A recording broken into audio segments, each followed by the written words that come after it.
السلام عليكم ورحمة الله وبركاته. إن الحمد لله نحمده ونستعينه ونستغفره ونعوذ بالله من شرور أنفسنا ومن سيئات أعمالنا. من يهده الله فلا مضل له ومن يضلله فلا هادي له. أشهد أن لا إله إلا الله وأشهد أن محمدا عبده ورسوله. اللهم صل وسلم على سيدنا وحبيبنا وشفيعنا ومولانا محمد وعلى آله وأزواجه وذرياته وأصحابه ومن تبعهم بإحسان إلى يوم الدين. اللهم علمنا ما ينفعنا وانفعنا بما علمتنا وزدنا علما. Ya Allah, ajarkanlah kami ilmu yang bermanfaat, jadikanlah bermanfaat segala ilmu yang Engkau ajarkan kepada kami, serta tambahkan lagi kepada kami. Amin. Amin ya rabbal alamin. Alhamdulillah. Syukur pada Allah Subhanahu wa taala atas segala nikmat yang Allah kurniakan kepada kita, dan ada nikmat yang Allah kembalikan kepada kita setelah mungkin seketika Allah tahan sekejap. Saya kira antaranya nikmat pertemuan antara kita, tuan-tuan rahmat Allah. Saya rasa lama tak menjejak di kaki ke sini. Ada usaha apa? Tak ingat saya. Alhamdulillah kita berhubung pun dalam majlis ilmu yang mudah-mudahan penuh keberkatan, penuh manfaatnya insya-Allah. Hari ini kita sambung pengajian menggunakan buku Asam Garam Rumah Tangga Nabi sallallahu alaihi wasallam. Kita akan masuk bab ke-21, muka surat 71. Betul tuan-tuan? Ya, 71 insya-Allah. Dan kalau nak dikategorikan pengajian kita duduk dalam cabang ilmu yang mana, wallahu alam tuan-tuan nak letak kat mana. Saya rasa boleh jadi hadis, boleh jadi juga sirah, cuma dengan sorotan yang ataupun sudut pandang yang eksklusif ataupun yang lebih khusus, tuan-tuan rahmat Allah.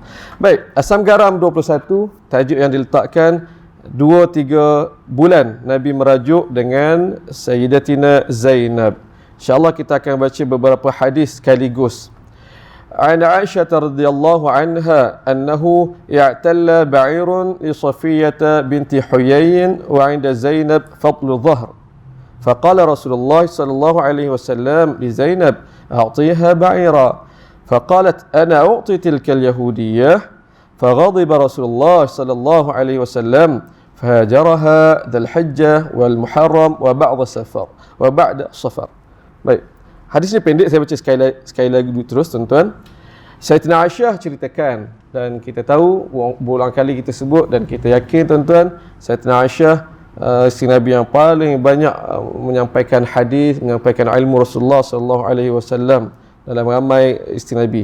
Dalam ranking sahabat yang paling banyak meriwayatkan hadis ataupun disebut mukthirin, paling banyak meriwayatkan hadis, Sayyidatina Aisyah ranking yang ketiga. Selepas Abu Hurairah, Abdullah bin Umar, Sayyidatina Aisyah. Sayyidatina Aisyah dia cerita dalam satu musafir, unta yang dinaiki Safiyah meragam. Pada ketika itu Sayyidatina Zainab ada unta lebih.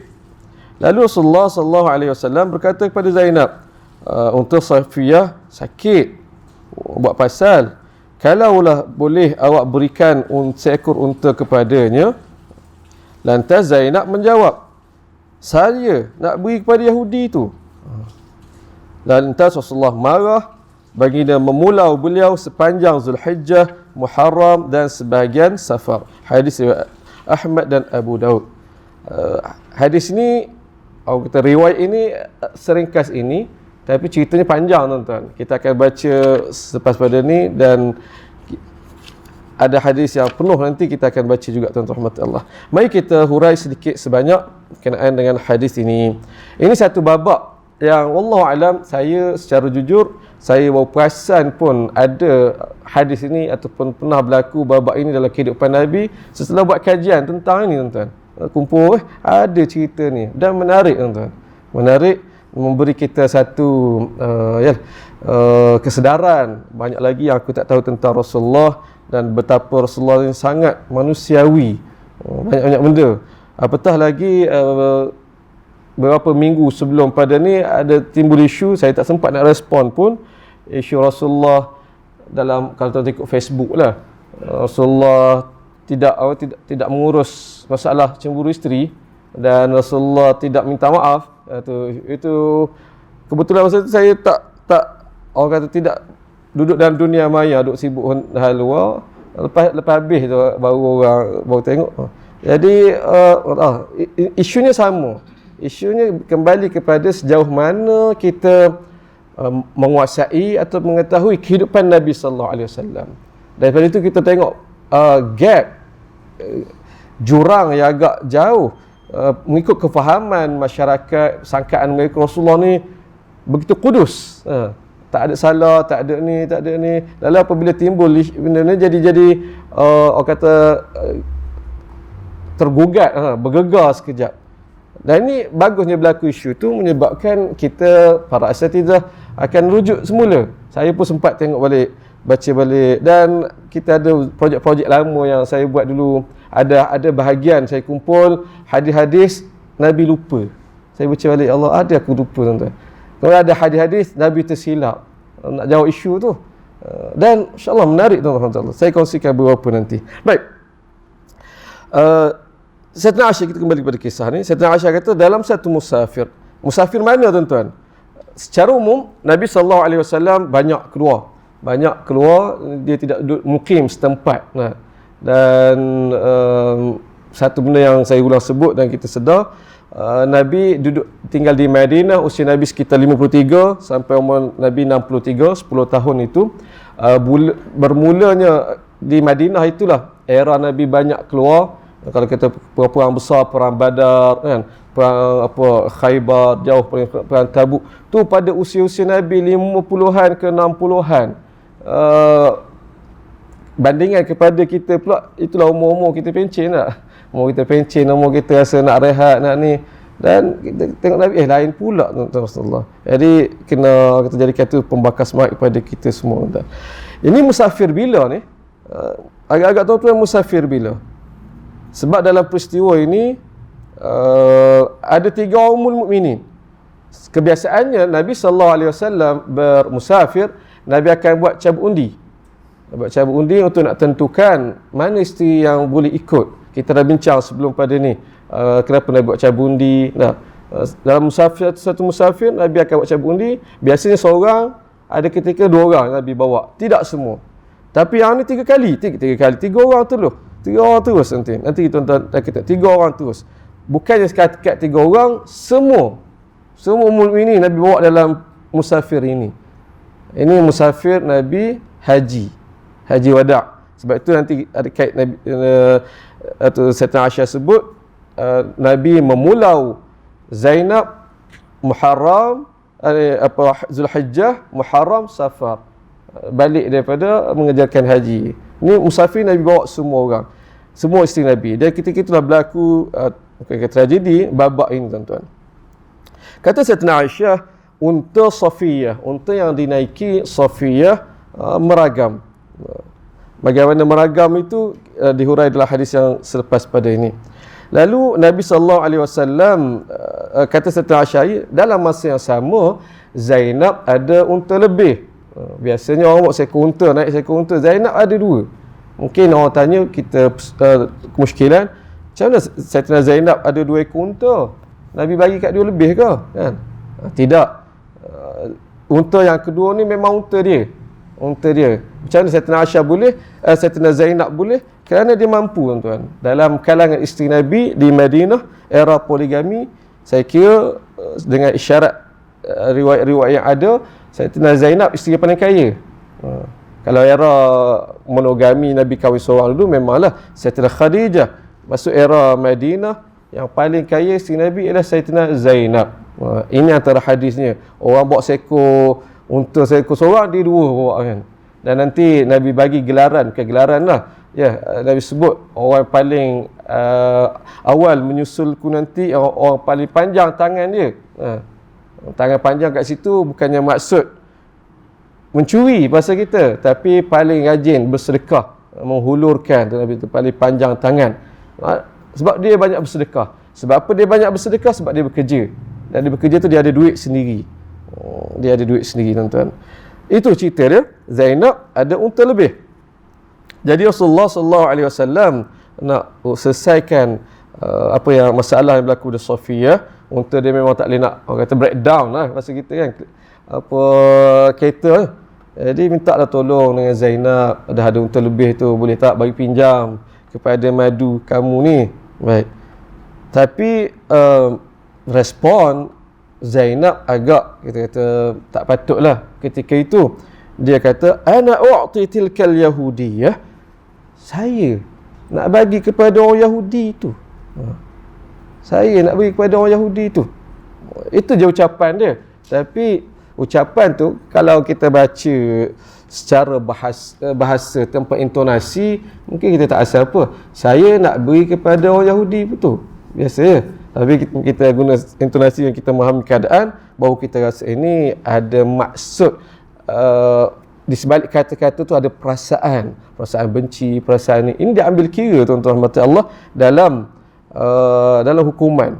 Nanti dalam buku saya yang ketiga ada cerita tentang hal itu.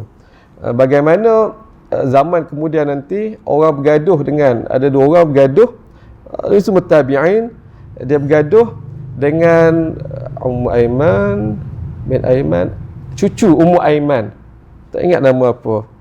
Ya, ayah dia Aiman, anak kepada Ummu Aiman, cucu dia bergaduh. Dan dia sebut kepada cucu Ummu Aiman itu, dia kata cucu anak orang hitam. Istilah tu, anak orang hitam. Lalu terasa hati kawan ni, terasa hati kawan naik kepada Qadhi Madinah ketika itu, tak ingat nama siapa. Ini spontan saya sebut. Dipanggil, dia buat orang kata penghakiman. Dan kesudahan dia, kawan yang sebut tu kena rotan tuan-tuan, kena hukum. Dia cuba membela dia. Saya tak salah, saya kata dia memang anak cucu orang hitam, mak dia orang hitam. Betul lah secara ni. Tapi ucapan itu ada maksud penghinaan, yang tu dia ambil kira. Qadhi tu, kau tak tahu ke nenek dia dan siapa, Ummu Aiman hartun Nabi gini lah kan, ni kena rotan berpuluh sebatan. Jadi tuan-tuan rahmat Allah, yang pengajaran yang kita boleh ambil di sini ialah kita bukan sekadar menilai kata-kata yang tersurat, yang kena ambil kira juga yang tersirat. Sebab itu dalam ucapan kita, ucapan anak-anak kita kena tengok tuan-tuan rahmat Allah. Budak-budak sekarang ni dia tahu apa, orang cikgu marah ni, dia orang kalih benda itu, kata-kata. Apa contoh yang ni? Apa yang kita sebut contoh-contoh dia. Adalah tuan-tuan boleh fikirkan nanti. Kena ambil dikira, kita kena dengar dan faham maksud apa dia nak kata kepada itu. Yang tu perlu diambil. Jadi kata Sayyidina Zainab, apabila Nabi minta dia untuk pinjamkan seekor unta dia kata, saya nak bagi kepada perempuan Yahudi itu. Nabi dengar, Nabi marah tuan-tuan. Dan ini antara sekian hadis, sekian bukti, Nabi juga marah. Nabi juga marah isteri atas sebab yang patutlah. Dan cara Nabi marah itu yang perlu kita pelajari. Nabi marah, dan apa tindakan Nabi? Nabi hajaraha, Nabi pulau, Nabi abaikan dia sepanjang Zulhijjah. Mereka bergerak dari Madinah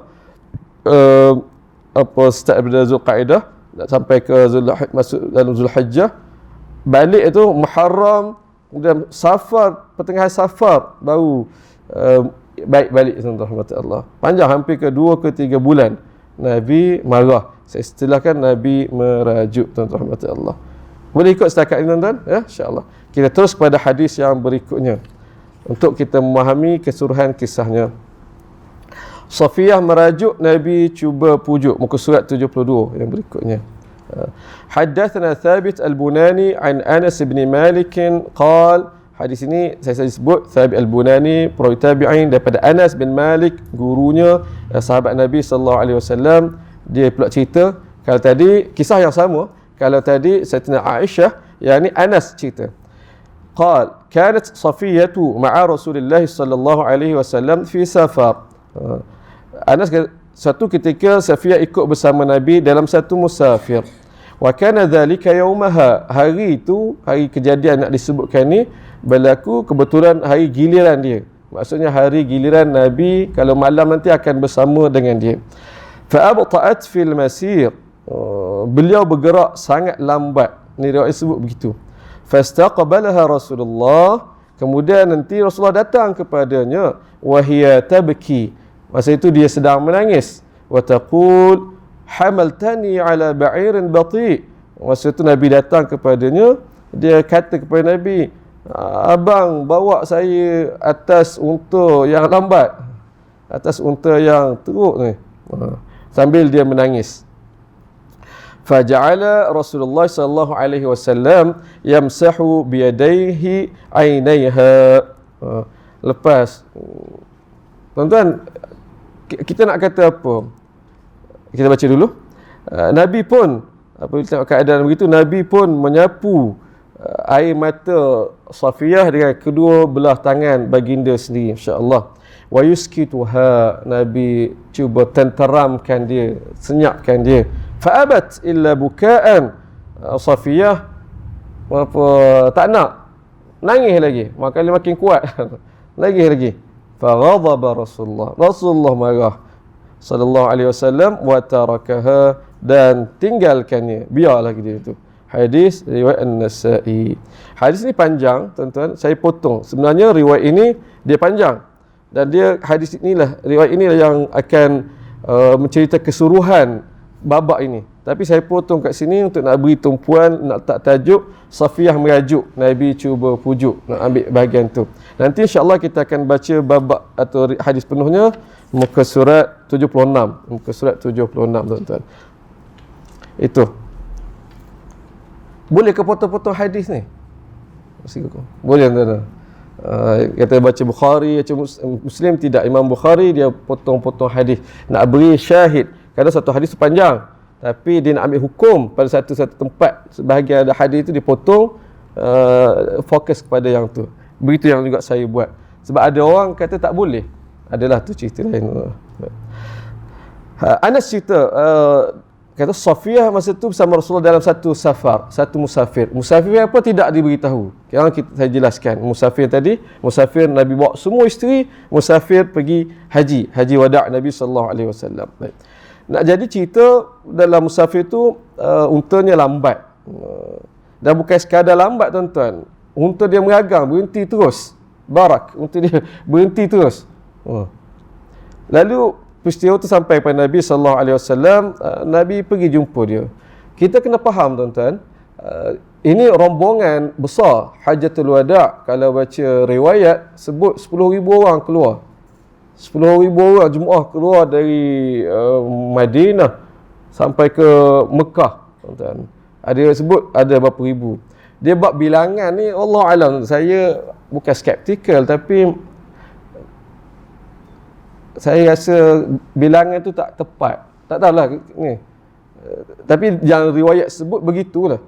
Kalau baca sirah kata, dan pandangan saya ni, yang saya rasa ni disetujui oleh beberapa orang pengkaji ni. Sebab zaman tu begitu, orang mungkin nampak macam exaggerate, perawi kadang diangkat sikit. Contoh tengok, perang 10,000 orang, contoh kata perang, tiba yang meninggal 4,000 orang, macam tak kena tu. Begitu, tapi tak apalah kita ni. Nak kata ramai. Rombongan haji sangat ramai. Itu rombongan pertama Nabi SAW dan terakhir, diikuti oleh ramai sahabat Nabi dari Madinah, dan bukan sahabat Nabi Madinah saja, tapi daripada kabilah-kabilah luar juga ikut Nabi SAW. Dan Nabi sebagai ketua rombongan, kita bayangkan. Untuk nak kita faham situasi Nabi SAW. Nabi ketua rombongan, mengurus orang yang sangat orang kata ramai, tuan. Dan kedudukan rombongan tu pula, laki perempuan diasingkan. Rombongan lelaki ada kumpulan dia, rombongan perempuan ada kumpulannya. Dan hadis yang lain kita akan tahu bahawa perempuan dia ada rombongan khas, ada tukang bawa yang khas. Nanti akan berlaku isu, akan berlaku satu lagi peristiwa yang berkaitan dengan itu.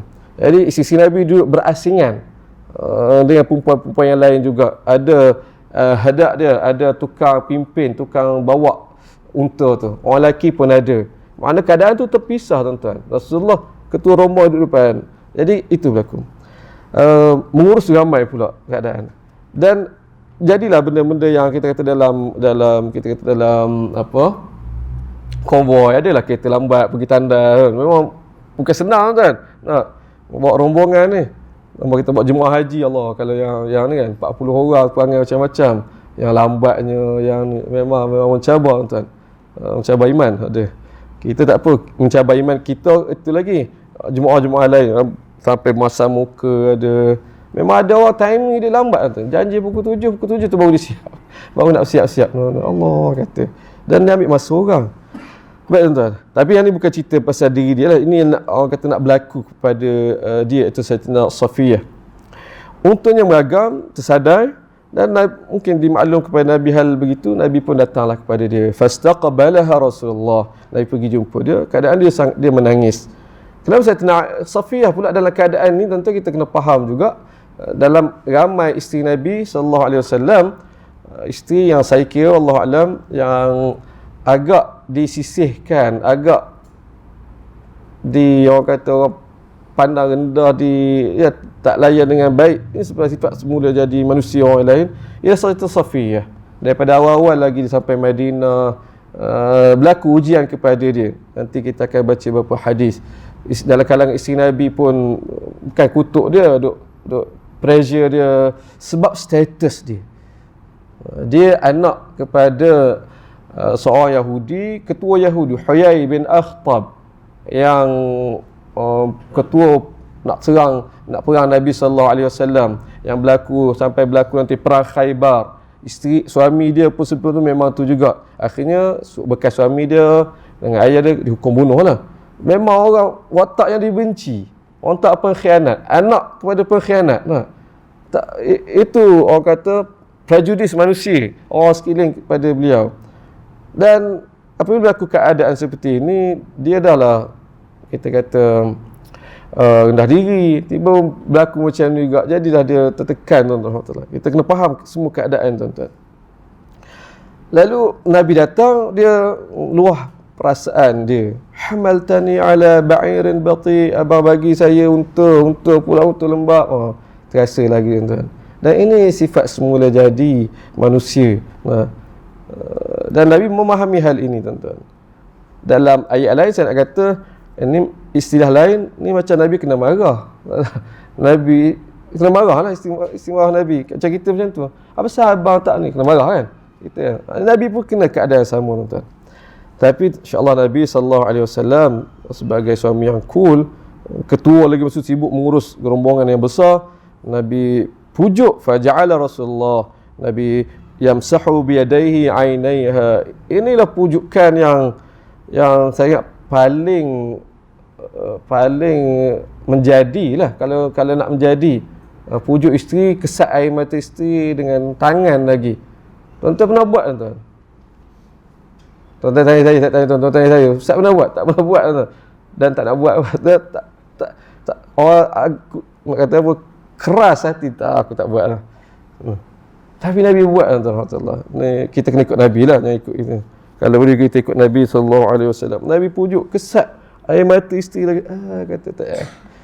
Geli bukanlah kita rasa tak ni.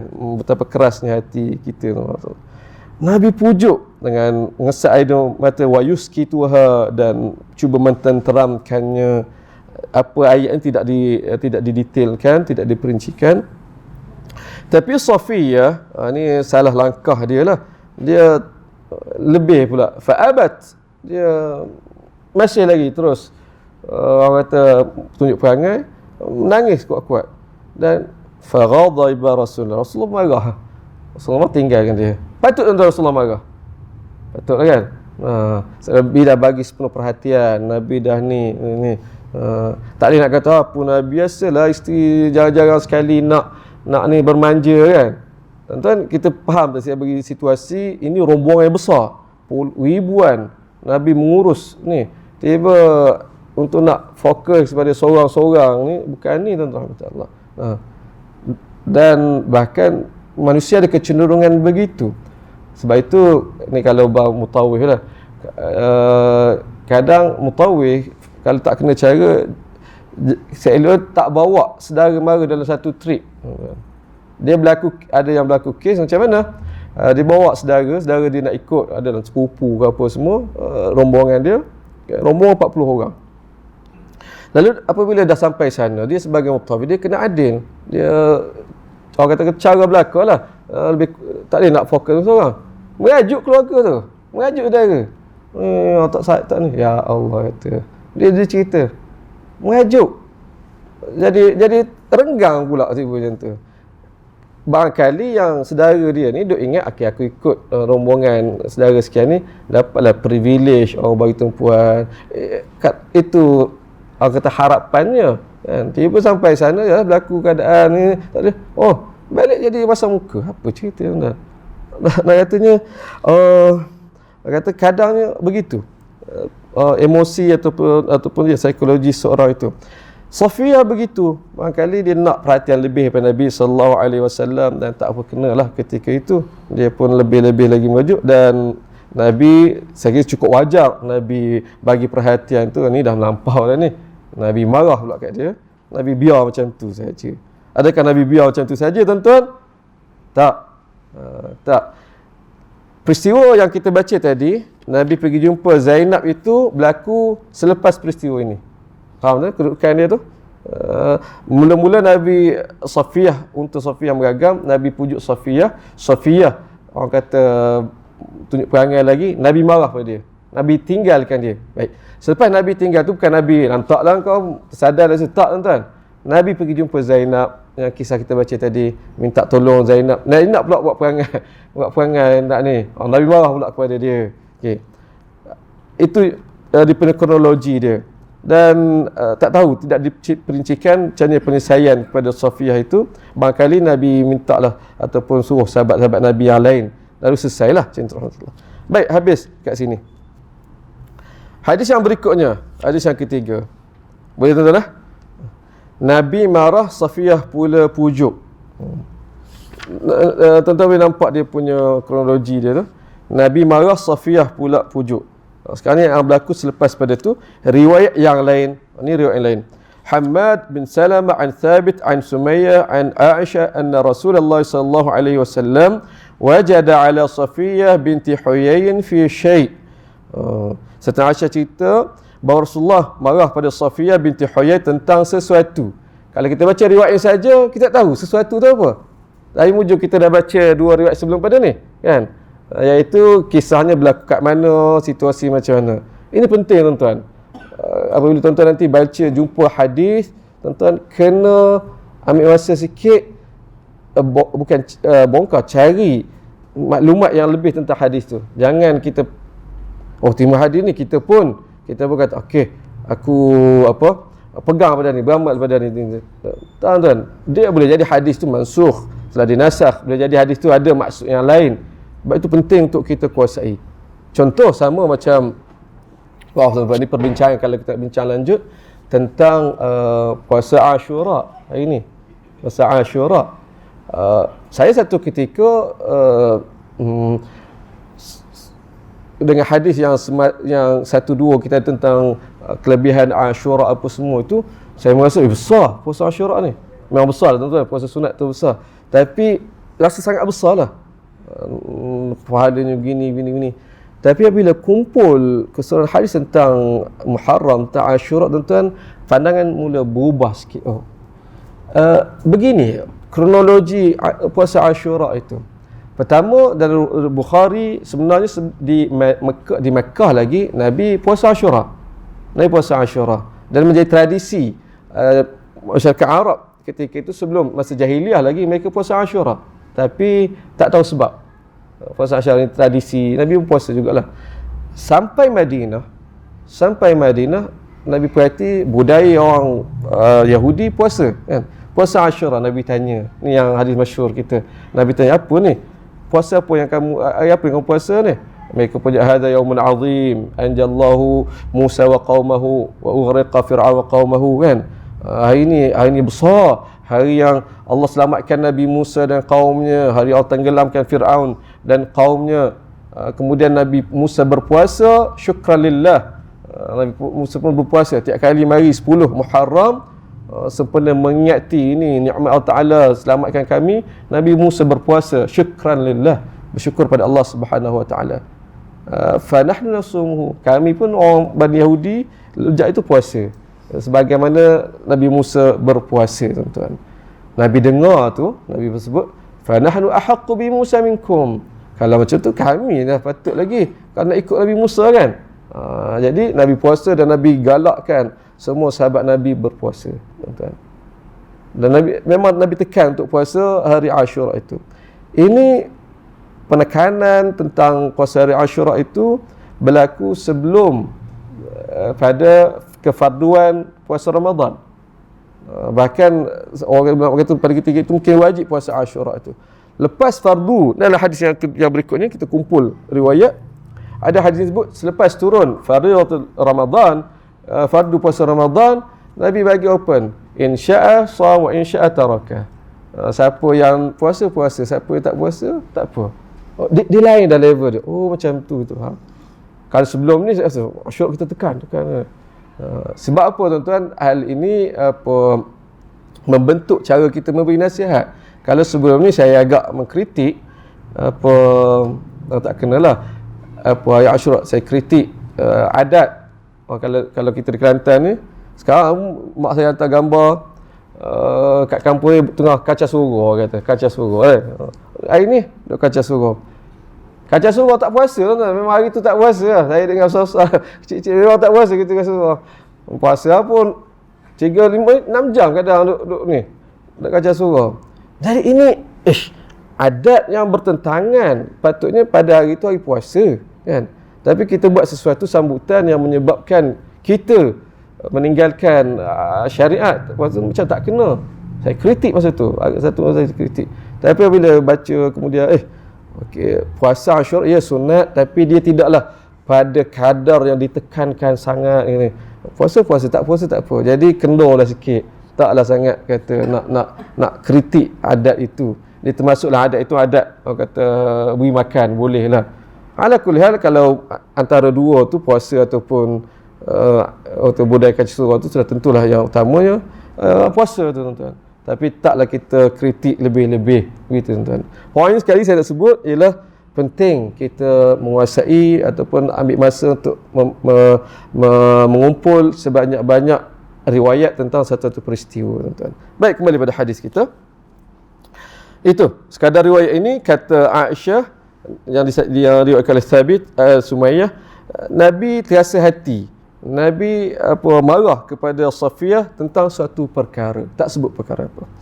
Faqal Safiyah, lalu Safiyah pun berkata, ya Aisyah, hal laki an turdi Rasulullah sallallahu alaihi wasallam anni walaki yaumi. Aisyah kata, Safiyah kata kepada Sayyidina Aisyah, wahai Aisyah, boleh tak, ada tak awak ada cara buatkan Rasulullah sallallahu alaihi wasallam redha atau tak marah lagi kepada saya, walaki yaumi, kalau boleh buat, saya hadiahkan hari giliran saya kepada awak, kan? Dan riwayat sebelum kita tahu bahawa peristiwa itu pun berlaku pada memang hari giliran dia. Mana hari itu teruslah kalau kita dapatnya. Itu tawaran Safiyah kepada Sayyidina Aisyah, boleh tak awak buatkan Nabi kembali suka pada saya, kemudian awak dapat hari saya. Qalat na'am. Sayyidina Aisyah kata, okey, boleh kan. Ini peluang, tuan-tuan rahmat Allah. Baik. فأخذت خمارا لها مسبوغا بزعفران فرشته بالماء ليفوح ريحه. Sayyidina Aisyah pun apa yang dia buat, macam mana cara strategi dia nak suruh Nabi kembali suka kepada Safiyah sebagai ni, dia pun pakai khimar, pakai tudung tu yang dicelup dengan za'faran, dan dia renjiskan air ke tudung itu sedikit. Untuk apa? Untuk mengeluarkan bau, semerbak bau. Baik. Thumma qa'adat ila jambi Rasulillah sallallahu alaihi wasallam. Lepas pada tu dia pergi duduk, orang kata neneh, duduk tepi Rasulullah sallallahu alaihi wasallam, duduk di tepi Rasulullah sallallahu alaihi wasallam. Masa bila ni boleh jadi ketika rombongan sudah berhenti. Faqala an-nabi sallallahu alaihi wasallam, Nabi pun kata, ya Aisyah ilaiki anni. Wahai Aisyah, jauhlah. Ilaika anni, duk jauh tak? Begitulah. Maknanya kita boleh tahu keadaan Sayyidatina Aisyah masa tu, tuan-tuan, kalau bahasa kita sedang nak goda Nabi sallallahu alaihi wasallam, pakai cantik-cantik. Dan yang ni kalau baca syarah di hadis yang lain, saya teringat memang begitu keadaan dia. Suami isteri, cara suami nak pujuk isteri, nak pujuk suami dengan benda-benda macam ni, tuan-tuan, dengan cara menggoda benda ni. Suami nak pujuk isteri, dia kena dengan barang-barang baru jadi. Dia begitu, lain, tuan-tuan. Baik. Nabi kata kepada Aisyah, ilaiki anni, jauh sikit. Sebab apa? Sebab hari itu bukan hari dia. Nanti kita akan jumpa riwayat, hari itu bukan hari dia, jadi tak boleh Nabi jaga had itu. Baik. Baik sebut innahu laisa yaumak, hari ini bukan hari awak. Jangan kalau kita gelanya awak ni, janganlah. Mana bukan hari awak. Faqalat, Sayyidatina Aisyah pun kata, dzalika fadlullah yu'tihi man yasha. Ni hari saya. Ini hari saya. Inilah kelebihan yang Allah berikan kepada siapa yang dikehendaki. Memang hari dia kata, hari mananya apa Safiyah, kalau berjaya memang malam tu malam jadi malam Sayyidatina Aisyah lah. Sayyidatina Aisyah kata, ini kelebihan Allah yang Allah nak bagi kepada siapa yang Allah kehendaki. Fa akhbarathu bil amri faradhiya anha. Sayyidatina Aisyah pun cerita hal yang sebenar, apa yang berlaku sebenarnya Safiyah gini, dan Nabi kata kembali redha kepada Safiyah. Baik. Hadis riwayat Ibnu Majah. Kitabun nikah, bab wanita menghibahkan gilirannya kepada madunya. Tuan-tuan rahmati Allah Subhanahu taala. Saya duk terfikir dan saya cuba cari, tak jumpa. Setakat yang saya kumpul untuk ni lah tak jumpa. Sama ada tak jumpa tu tak ada, ataupun ada tapi saya tak jumpa. Soalan yang bermain di fikiran saya, kenapa Nabi sampai 2-3 bulan hajar merajuk pulau Zainab kan? Lama sian tu. Nanti kita akan baca sian Zainab ni. Dia tak tentu hala. Sian Zainab. Kenapa sampai 2-3 bulan kan? Baik. Saya dah fikir kenapa, dan cuba cari riwayat. Sebab Zainab tak minta maaf. Andai kata Zainab minta maaf, andai lah saya kata, kalau Sayyidatina Zainab minta maaf, dengan kita tahu Sayyidatina Aisyah tadi, Safiyah macam mana dia buat usaha, Nabi maafkan je Nabi. Tapi Sayyidatina Zainab ni mungkin lah dari pihak dia, dia tak minta maaf, dia tunggu macam tu sampai ni lah. Jadi tidak boleh. Ini persoalan kita tak nak kata untuk kita leraikan, jangan ada salah faham dengan Nabi sallallahu alaihi wasallam. Andai kata Sayyidatina Zainab minta maaf, dengan kita memahami Nabi sallallahu alaihi wasallam, tak ada Nabi maaf lah. Orang yang paling jahat buat pada Nabi SAW, Nabi maafkan, dia datang minta maaf. Ini apatah lagi hal lagi, Nabi maaf. Tapi isyunya Sayyidatina Zainab tak datang minta maaf. Itu keadaan dia. Wallahu a'lam. Tuan-tuan rahmat Allah Subhanahu Wa Taala. Ada masa lagi tak? Saya ingat untuk pertemuan hari ini kita berhenti setakat 3 riwayat ini sahaja. Yang berikutnya nanti Safiyah dan Zainab buat hal, kisah penuh kita baca dalam perjumpaan yang akan datang. Boleh tuan-tuan? Cuma saya nak kembangkan sikit kalau ada masa. Ada masa tak? Saya nak kembang sikit dari segi sudut, mudah-mudahan ada tambahan ilmiahnya. Dari sudut hukum iqtibas. Tuan-tuan, iqtibas tu apa? Iaitu pada perkataan Sayyidatina Aisyah apabila Nabi kata, "Ya Aisyah, ilaiki anni, innahu laisa yaumik." Aisyah, jauh tak? Ini bukan hari awak. Sayyidatina Aisyah pun jawab, "Dzalika fadlullah yu'ti man yasha." Ini apa tuan-tuan? Tuan perasan tak ini apa? Kata-kata Sayyidatina Aisyah ke? Ya memang kata-kata dia. Tapi kata-kata ni ambil kat mana tuan-tuan? Dzalika fadlullah yu'tihi man yasha. Ni ayat Quran. Berapa kali Allah sebut tentang rangkap ayat ini. Saya dah buat catatan, tak ingat dah. Tapi ini ayat Quran. Sayyidatina Aisyah menggunakan ayat Quran sebagai ucapan dia. Yang ni disebut iqtibas. Hukumnya boleh atau tidak? Yang ni saya nak bincang sedikit. Untuk itu Saya nak bawa tuan-tuan, kita rujuk buku ini, buku yang santai saja. Semua orang dapat kan buku ni sebelum ni kan? Di bahagian akhir buku ini, takut ada orang mungkin tak baca lagi, kita baca sama-sama tuan-tuan. Muka surat 138 daripada buku Al-Quran yang belum kita baca. Tuan-tuan, buku ni saya kumpul, tak niat asal nak jadi buku pun. Orang kata himpunan riwayat yang saya kumpul dari sudut ayat kisah yang bawa ayat Quran. Sampai masa boleh kot keluar buku, itu keluar buku. Cuma ada orang dia expect, dia harapkan lebih tajuk gempak, tapi apa benda, dan saya dapat respon macam tu daripada ahli pengajian kita jugalah. Buku gapo ni tu baca, kita terasa hati. Dan saya dalam banyak-banyak buku yang kita paling kurang ilmiah yang ni lah tuan-tuan. Tapi 2-3 menjak ini saya seronok balik sebab ada orang tuan, 2-3 orang datang, Ustaz, baguslah buku ni Ustaz. Ada orang kata bagus-bagus. Dia baca habis buku ni dan dia kata makin nak cari kisah tu, makin nak faham ayat-ayat tu. Yang tu maksud saya kata. Dan yang terbaru saya pergi sekolah, budak-budak seronok. Nak kata yalah, mungkin tak sesuai pada kita, sesuai pada orang lain.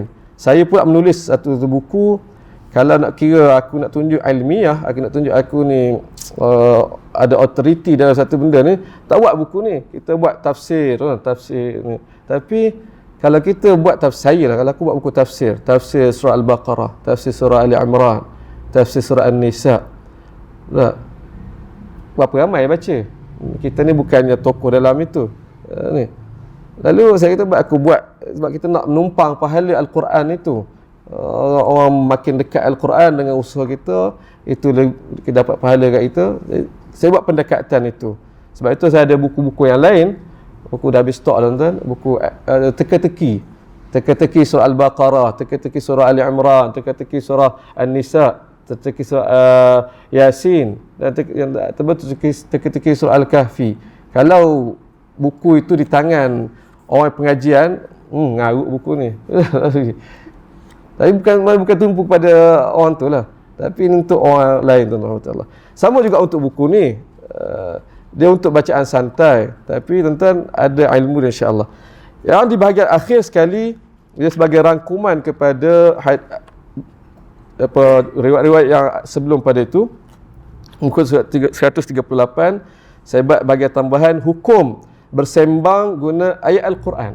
Apa hukum bersembang guna ayat Al-Quran? Ini satu perbincangan dalam fiqh, dalam sangat-sangat orang kata rencam tuan-tuan. Saya mudahkan dalam bentuk dialog pelajar dengan guru tuan-tuan. Pelajar ditanya, apa hukum seseorang mengulas sesuatu perkara menggunakan ayat Quran? Dia cakap tapi terus guna ayat Quran. Contoh, apabila dia tengok bintang di langit, dia pun kata sebut, inni ra'aitu ahada asyara kawkaba. Orang menghafal Quran, yang saya kata pelajar-pelajar yang seronok tu, pelajar sekolah tahfiz, buat dia orang seronok sebab Al-Quran dalam dada dia orang, dalam ni orang. Kita buat begini, mana kita keluarkan Al-Quran tu kaitkan dengan kehidupan mereka. Contoh, kita tengok bintang, kita pun ingat ayat Quran tentang bintang. Antara ni tu, inni ra'aitu ahada asyara kawkaba. Ini surah Yusuf ayat 4. Ialah dialog Nabi Yusuf. Aku melihat ada 11 bulan, ada 11 bintang, bulan dan matahari. Ini 11 asyara kawkaba, 11 bintang. Apa hukum? Boleh tidak tuan-tuan? Dia tak sebut Allah berfirman, qala Allah Ta'ala. Tak tuan-tuan. Dia beza iqtibas, perkataan tadi iqtibas, kita ceduk ni. Beza dia, kita kita sebut dulu ke tidak? Allah berfirman. Tak cari iqtibas dah. Ni kita terus kata, orang tak menghafal Quran, kalau orang Arab lah, bahasa Arab, bahasa Arab, bahasa Quran tu bahasa dia. Dia tak menghafal Quran, tak biasa, dia boleh kata, ini kata-kata dia. Sebagai Sayyidina Aisyah tadi, Nabi tanya dia kata, ini kelebihan Allah bagi kepada siapa yang Allah hendak. Itu ayat Quran. Tapi Sayyidina Aisyah tak kata, abang Allah berfirman. Tak, tuan-tuan. Jadi itu iqtibas. Sama juga pada ni, pelajar tanya, kalau orang tu tengok bintang, orang tu baca, sebut, inni ra'aitu ahada asyara kaukaba. Aku melihat 11 bintang. Apa hukum tuan? Ni ayat Quran tapi guna untuk ni. Baik. Ustaz tu menjawab secara umum boleh. Umumnya boleh tuan-tuan. Asalkan kena dengan maksud dan tempat gunanya. Ini syarat yang dirumuskan. Untuk iktibas secara umum boleh digunakan. Pertama maksud tu kena, yang kedua cara guna tu betul tuan-tuan. Contoh, apabila kita hadapi perkara yang kita tidak suka, kita pun sebut wa asa an takrahu syai'a wa huwa khairul lakum. Ini ayat motivasi tuan-tuan. Kita hafal ayat ni kan, wa asa an takrahu syai'an wa huwa khairul lakum. Boleh jadi kamu tak suka sesuatu, itu lebih baik untuk kamu. Al-Quran penuh dengan ayat-ayat macam ni tuan-tuan. Saya istilahkan sebagai self talk, ayat pujuk diri. Dan antara cara beramal dengan Al-Quran, saya cuba kempenkan jugalah, jadikan ayat Al-Quran sebagai ayat pujuk diri. Berlaku ni kita pun ada tak ayat Quran yang berkaitan dengan dia. Contoh hal ini, ada benda yang kita nak tak dapat, kita nak tu tak dapat, yang tuan sedih, kita pun pujuk, kita sebut wa asa an takrahu syai'a wa huwa khairul lakum. Boleh jadi kau tak suka ni, itu lebih baik. Kita pujuk diri kita. Ini contoh penggunaan, ini contoh iktibas. Ustaz tu jawab boleh. Contoh yang ni, pelajar tanya, Nabi pernah buat tak? Sandaran kita tu mestilah kata boleh tak boleh ni apa sandaran dia, dalilnya. Ini dalam bentuk dialog kita buat macam itulah. Nabi pernah buat tak? Ya. Ustaz tu jawab, ya. Antaranya ketika Nabi melihat cucunya datang, Nabi pun bersabda, annama amwalukum wa auladukum fitnah. Tengok anak cucu dia, Nabi, ya Allah, harta kamu, anak-anak kamu ni ujian. Masa ni Nabi tengah berkhutbah. Nabi tengah berkhutbah atas mimbar. Orang ada tiba tengok dua cucu Nabi Hasan dan Husin datang. Nabi seorang datuk yang penyayang. Tak tahan dia, turun, berhenti khutbah, turun pergi tangkap, pergi peluk anak dia, cucu tu. Dan Nabi sebut, annama amwalukum wa auladukum fitnah. Sungguhlah anak ni, harta ni fitnah, ujian sungguh. Aku tak tahan bila tengok itu. Itu iktibas tuan-tuan. Baik. Makna kata Nabi ulas situasi dengan ayat Quran. Begitu juga ketika Fathu Mekah, dia beri contoh. Nabi tengok di sekeliling Kaabah pada masa itu ada berhala yang sangat banyak. Nabi mula tonyoh berhala itu dengan kayu sambil menyebut, ni kita Fathu Mekah. Nabi sebut ja'al haq wa zahaqal batil innal batila kana zahuqa. Sambil Nabi cocok. Ini ayat Quran tuan-tuan. Baik. Dan ayat-ayat yang lain. Okey. Pelajar tu tanya lagi. Itu kalau untuk nasihat atau perkara berkaitan agama.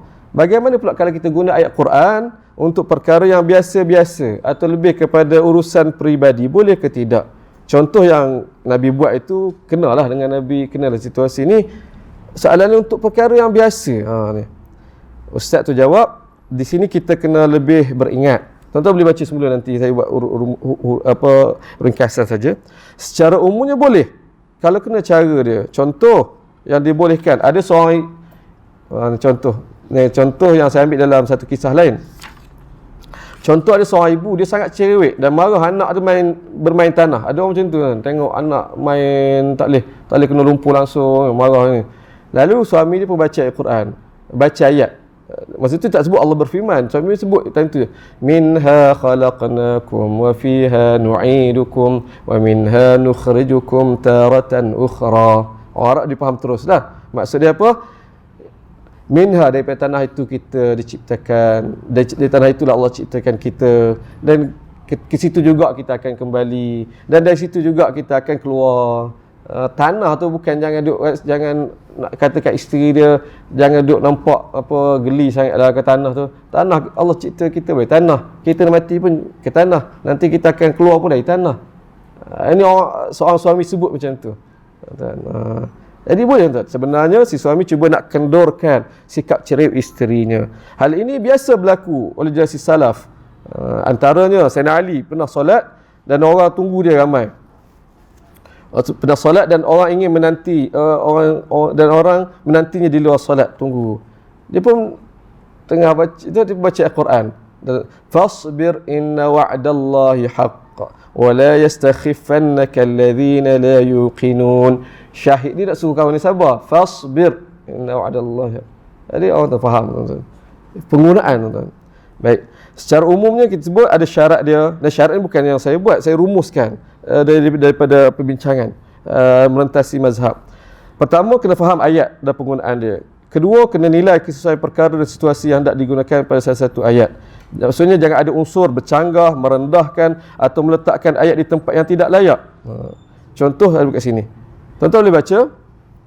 Contoh yang zaman dahulu, yang ni antara contoh yang tak sesuai. Ada seorang ayah, dia suruh anak dia pergi ambil buku. Ni orang Arab lah. Dia suruh anak dia pergi ambil buku. Dia kata, Ya Yahya khudhil kitaba biquwah. Anak dia nama lain, tapi dia nak suruh anak dia pergi ambil. Ya Yahya khudhil kitaba biquwah. Wahai Yahya, ambillah kitab itu dengan kekuatan, dengan sungguh-sungguh. Yang ini asalnya ayat Quran. Allah suruh kepada Nabi Yusuf, Nabi Yahya, wahai Yahya, pegang amanah, pegang kitab wahyu itu dengan sungguh-sungguh. Tiba dia guna untuk beri arahan kepada anak dia. Ini antara contoh yang tak sesuai. Contoh lain, ini ada orang guna tuan-tuan. Ini ada orang guna, saya dengar. Saya buat kat sini. Apabila orang nasihat kita, ni nak cakap pandai sikit. Orang kata, orang nasihat kepada kita ni, kita balas.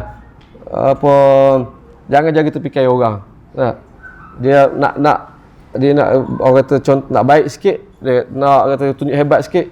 Kubu masing-masing. Ini yang berilmiah sikit, dia kata apa tuan-tuan? Lakum dinukum waliyadin. Kau agama, lakum dinukum, bagi kamu agamaku, bagiku agamaku. Untuk nak kata bantah nasihat, ini tak kena juga tuan-tuan. Contoh yang lain tuan-tuan rahmati Allah, yang menjadi saya duk ingat ni budaya di kampung, sebahagian kampung tuan-tuan, saya belajar ni daripada kecil dengan Allah. Kalau kita backwah, buat kenduri tuan-tuan, doa dua ni, petua ni kena ingat. Saya sebab dalam keluarga saya ramai orang kata jung gula, tukar gula ramai, Tena Jati ada tukar gula. Yang ni kadang dia duduk itu. Pertama dia kata, kalau kita tak nak nasi, kalau Kelantan buat apa backwah tu, nasi pun dalam kawah tuan-tuan. Kawah besar. Jemput orang 400 500, cukup tak cukup ni. Sepanjang tak nak nasi tuan-tuan, buat air apa semua tu, dia sebut ni petua ni, innaman nasi'u ziyadah. Tuan. Saya ingat apa sih? Innaman nasi'u ziyadah. Dulu saya ingat benda tu. Allah, petua ni. Sebab apa? Ini ayat Quran. Innaman nasi' ziyadah. Nasi' dalam Quran, ayat itu maksudnya tentang riba. Tentang riba, hukum haram riba tu. Ayat tu tentang tu. Tapi mari kepada orang kita dan diajar, maaf sebut, diajar oleh tok guru pondok ajar kan. Nak bagi pastikan petua, nak bagi cukup nasi tu, amal doa ni. Sebab dalam ayat tu ada nasi. Innaman nasi ziyadah tu bahasa Arab, tambah. Nasi tambah. Oh tuan-tuan. Dan tak tahulah dengar mujarab kata, mujarab. Memang siapa yang amal tak pernah lagi yang jadi tukar gula, tukar nasi, tak, kalau amal tak pernah lagi jadi nasi tak cukup je. Orang lagi amal cukup. Tapi bagi saya hukum tu tak kena ayat tu. Tak boleh tuan. Itu bab nasi. Bab air bersama. Kita mungkin orang luar tak ada isu, tapi orang kalau Kelantan, kalau zaman-zaman dulu, kalau air tak manis tu kena tuan. Oh, kedekut tuan rumah ni. Kedekut tuan rumah ni gula berkira. Itu kena tuan. Jadi macam mana petua nak pastikan air tu manis, gula tu mungkin tak cukup, buat tak cukup. Ada doa dia petua dia. Fa amma man istaghna. Begitu kan. Sebab apa ada perkataan manis? Allah, dulu saya seronok lah betul. Tapi lama ni hukum iktibas tak kena betul. Fa amma man istaghna. Allah. Tuan-tuan rahmati Allah Subhanahu Wa Taala, tuan-tuan, saya nak berhenti setakat ini. Panjang lagi perbahasan kat sini. Pandangan mazhab Maliki sangat keras dalam hal ini. Mazhab Maliki dia agak keras, tak bagi. Kita mazhab Syafi'i tadi ada syarat-syarat itu tu mengikut kita mazhab Syafi'i. Tuan-tuan boleh cuba baca rujuk semula sendiri nanti tuan-tuan. Saya nak berhenti setakat ini. Kalau ada soalan. Ya.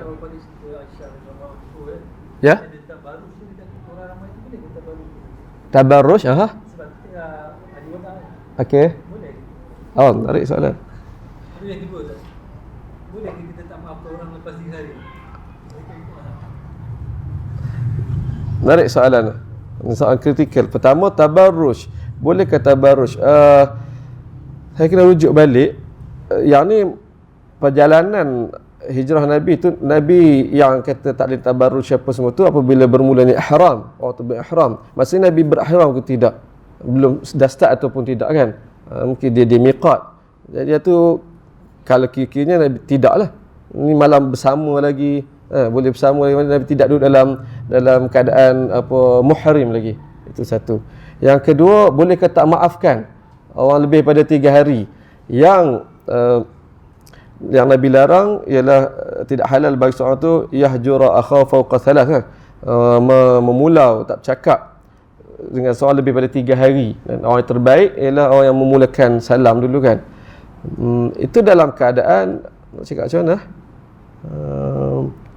Saya tak nak jawab tuan-tuan. Dia agak ni nak kena susun. Tuan-tuan ada lain pandangan macam mana tuan-tuan? Bukan memaafkan Sayyidatina Aisyah ataupun di sini Sayyidatina Zainab, bukan Nabi tak maafkan, tapi nak cakap macam mana?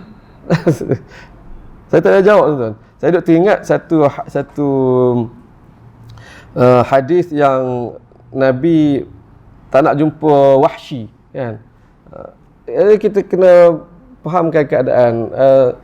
Tak nak jumpa bukan tak erti tak maaf kan.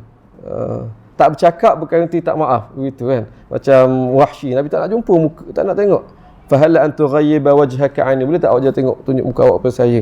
Adakah Nabi tak maafkan dia? Nabi tak tuan. Tapi Nabi tak nak tengok, Nabi tak nak ni dia. Nabi pemaaf, Nabi nak maafkan. Kalau Nabi nak marah, Nabi akan marah tuan dia tu lagi.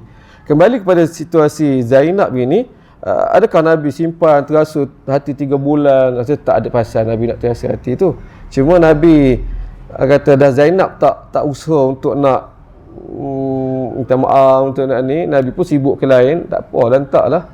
Begitulah, wallah saya tak nak jawab lebih-lebih sebab nak kena lebih beri tumpuan dulu insya-Allah. Doa tak ada jawab. Ada soalan? Ada nak tambah? Tapi soalan tu penting. Boleh ke tidak maafkan lebih dari 3 hari? Saya menjawab ni merujuk kepada bukan fokus kepada perbuatan Nabi ni. Secara umum yang lain, orang yang bertanya ada pandangan? Saya.